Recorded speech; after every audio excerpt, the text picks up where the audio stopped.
Bueno, pues buenos días y encantada de estar aquí. Me sumo a mis compañeros de agradecimiento a Redacción Médica, a SEDISA y al resto de patrocinadores no menos importantes a estas jornadas, ¿no? Y bueno, pues para empezar, voy a empezar yo hablando de la innovación en oncohematología, dos especialidades que, aunque aquí aparece el nombre separado, están hermanadas, ¿no? Como no podía ser de otra manera. En cuanto a oncología médica,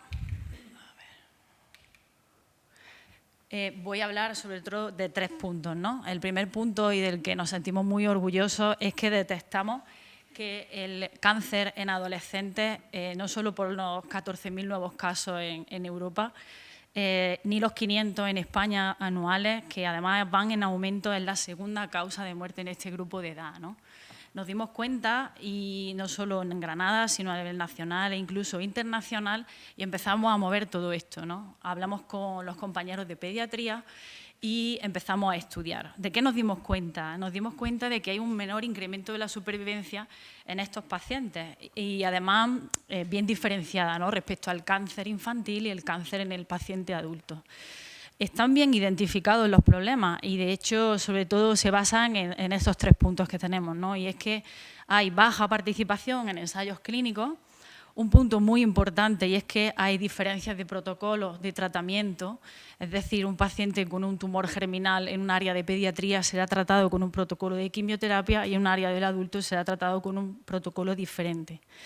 Y existen retrasos diagnósticos, además, propios de la edad, ¿no? Adolescentes están estudiando, están en una sociedad en la que muchas veces tienen pudor por manifestar los síntomas de la patología que ellos tienen, y sobre esto también ahora les explico por qué también hemos actuado, ¿no? Todo esto da respuesta un poco a una necesidad de un área clínica innovadora, que es la oncología del adolescente, que responde, de hecho, al no cumplimiento de esas necesidades que tienen ellos por parte de la unidad de pediatría ni del adulto. ¿Cuáles son esas necesidades? Las enumero, pero básicamente atención psicosocial especializada. Tenemos que intentar centralizar la atención compleja, hay que proporcionar equidad al acceso para todos estos adolescentes a las unidades de adolescentes, disminuir la edad de entrada a los ensayos de fases clínicas y sobre todo temprana, 1 y 2, que están en 18 años, y tenemos que ayudar a facilitar la transición a una supervivencia con hábitos de vida, adquiriendo hábitos de vida saludables, ¿no? Las funciones prácticamente de esta unidad, compuesta por oncología médica del adulto, pediatría y en el futuro por hematología, es que empezamos a hacer encuestas a nivel no solo local, sino nacional, a pediatras, oncólogos, médicos y hematólogos, sobre el área del adolescente. El trabajo de campo ha sido, sobre todo, establecer esas diferencias en protocolos sobre las terapias que hemos hablado, de quimioterapia y de otros agentes en diferentes patologías tumoral. Somos enlace ya con grupos de trabajo a nivel de fertilidad, toxicidad a largo plazo, grupos cooperativos, y queda, de hecho, de manifiesto nuestra participación como Hospital Virgen de las Nieves en las mesas de los congresos de los grupos principales de tumores en adolescentes, ¿no? Cursos de residentes de genito urinario, creación de grupos de trabajo en sistema nervioso central, creación de grupos de trabajo en sarcoma, ponencia en Sociedad Española de Oncología Médica de radioterapia, y el último año en la de hemato-oncología pediátrica, que además será también otra mesa este año, ¿no? Y además trabajamos activamente no solo a nivel de Andalucía, sino a nivel estatal, en determinar ese marco legal de las unidades de adolescentes. Lo más importante es que nosotros tenemos áreas para adolescentes diferenciadas en pediatría, áreas diferenciadas en oncohematología del adulto, pero esta foto lo refleja muy bien. No es lo más importante dónde estén situadas estas unidades, si en pediatría o en áreas del adulto, sino que trabajemos todos juntos para el beneficio de nuestros pacientes.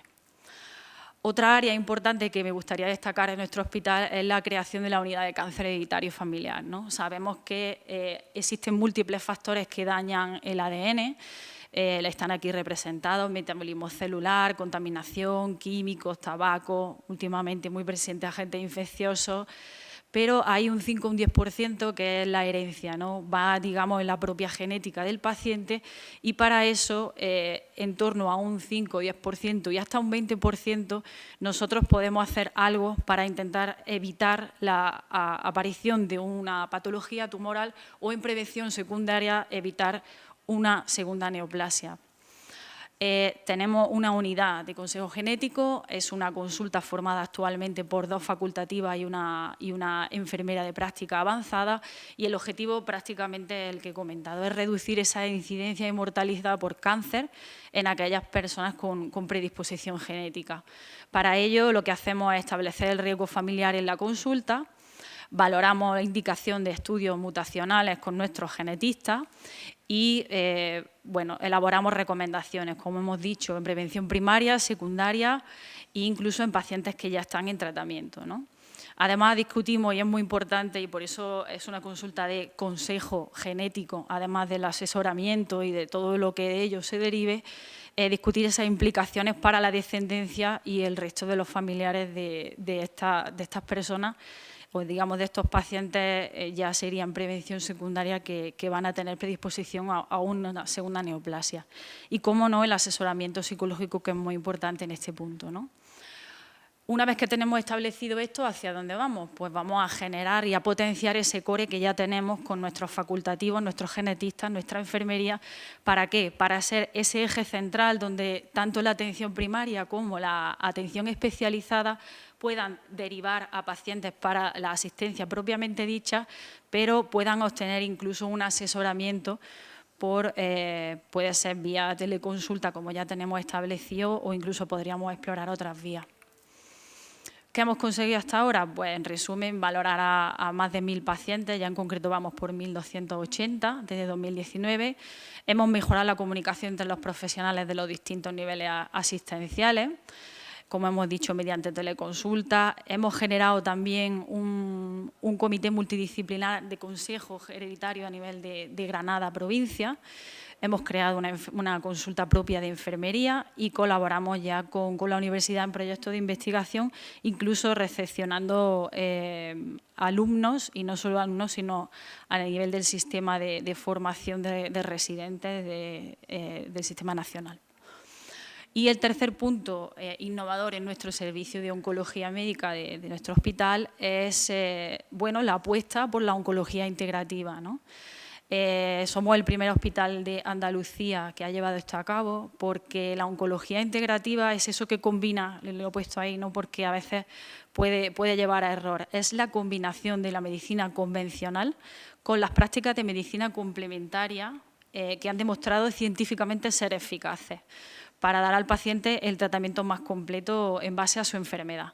Y hablo de oncología integrativa y no alternativa. Desde luego tenemos en cuenta el tratamiento que el paciente merece con evidencia científica y además llevamos a cabo otras funciones. ¿Y qué funciones? Son funciones basadas sobre todo en nutrición, en ejercicio y en terapias para reducción del estrés. De manera que cada primera visita que se genera en oncología médica ya nos encontramos muchos pacientes que demandan información sobre estos 3 pilares, ¿no? Y se genera automáticamente una primera visita en consulta de integrativa.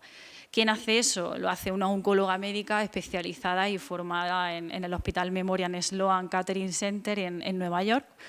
Y ¿qué hace básicamente en esa consulta? Formación sobre hábitos de vida saludable, desde el punto de vista, como hemos dicho, de nutrición, con desmitificación, potenciación, contraindicación incluso de alimentos o productos del herbolario. También da pautas de ejercicio físico con aplicación de guías de práctica clínica ya existentes y además adaptada a la patología oncológica que el paciente presenta en ese momento. También da indicaciones en cuanto a terapias de reducción de estrés, es nexo con nuestra unidad de acupuntura. Indica terapias mente-cuerpo como mindfulness, reflexología, insisto, con evidencia científica. Este punto me parece muy importante y es que prestamos una atención muy singular a las pseudoterapias contra el cáncer que últimamente, digamos, son tan sonadas, entre comillas, en nuestra sociedad y que en la mayoría de los casos pueden ser contraproducentes para nuestros pacientes. y además fomenta, no en la consulta con el paciente, sino en el espacio de oncohematología donde los pacientes pasan tanto tiempo, actividades como musicoterapia, arteterapia e incluso la formación de facultativos y enfermería. Y paso a mi compañero José. Gracias. Muchas gracias, Lucía, compañera y amiga. Yo me subo en estos segundos hasta que esté la presentación a los agradecimientos por la invitación y, por supuesto, agradecimientos a los colaboradores y patrocinadores de la jornada. Y bien, siguiendo el esquema de la ponencia, de las innovaciones y cartera de servicios, en este caso en mi propio servicio de hematología en nuestro hospital, un hospital de tercer nivel como es el Virgen de las Nieves. Bueno, ya se ha publicado en varias ocasiones cómo ese cambio de paradigma en cuanto a la hospitalización domiciliaria y las unidades de tratamiento domiciliario ya han sido publicados en varias ocasiones, como podéis ver en estos titulares, ¿no? Enfermeras del Hospital Regional de Málaga premiadas por su proyecto de cuidado en el trasplante domiciliario, Reina Sofía de Córdoba pone en marcha su primera unidad de hospitalización domiciliaria. La hospitalización domiciliaria puede ahorrar hasta un 60% de los costes frente a la hospitalización tradicional. Bueno, igual que ha dicho nuestro jefe de servicio, que estamos en una época de la medicina en la que buscamos el target, la diana específica para que las terapias sean cada vez más precisas, la medicina de precisión, la medicina personalizada también es el tratar de encontrar el mejor entorno para el paciente. A todos nos gustaría ver a todos los leones o los tigres fuera de la jaula de los zoológicos. Tratemos de encontrar el mejor entorno para nuestros pacientes. De ahí nace la unidad domiciliaria de atención al paciente hematológico, la UDAE, por una necesidad de optimización de las listas de espera, reducción de los ingresos hospitalarios del paciente y su entorno familiar, aumentar la aceptación de los procedimientos como parte de los esquemas terapéuticos del paciente, disminución del riesgo de infecciones por microorganismos nosocomiales, por supuesto un ahorro de costes por procedimientos cada vez más coste efectivos, y esto está basado en varios trabajos publicados que demuestran que el programa domiciliario es factible y seguro. Sin perder el horizonte de la seguridad, que da lugar a una conjunción en cuanto a efectividad y eficiencia, podemos basarnos en el concepto de coste-oportunidad. Ingresemos a lo que hay que ingresar y demos la oportunidad a los pacientes de estar en su casa recibiendo el mejor de los tratamientos mientras sea posible. Los criterios de la inclusión en la UDAE serían pacientes frágiles con comorbilidades o limitaciones en la movilidad, pacientes con un estado general y con un ECOG menor de 2, en este caso los pacientes que van a recibir quimioterapias de altas dosis como los esquemas ESHAP y EPOCH, que el paciente tenga una residencia cercana al centro hospitalario, hemos establecido que sean menos de 30 minutos de accesibilidad al mismo, la disponibilidad de un cuidador las 24 horas del día, que acepte el paciente y el mismo, el cuidador, mediante la firma del consentimiento informado, un nivel cultural adecuado del paciente y del cuidador y, por supuesto, como podía ser en esta época, la disposición de teléfono y conexión a Internet. Esta sería la cartera de servicios. En rojo podéis ver lo que ya tenemos establecido a día de hoy, con bastante experiencia, como son los trasplantes de protegedores hematopoyéticos domiciliarios, el autólogo, el halogénico de momento no.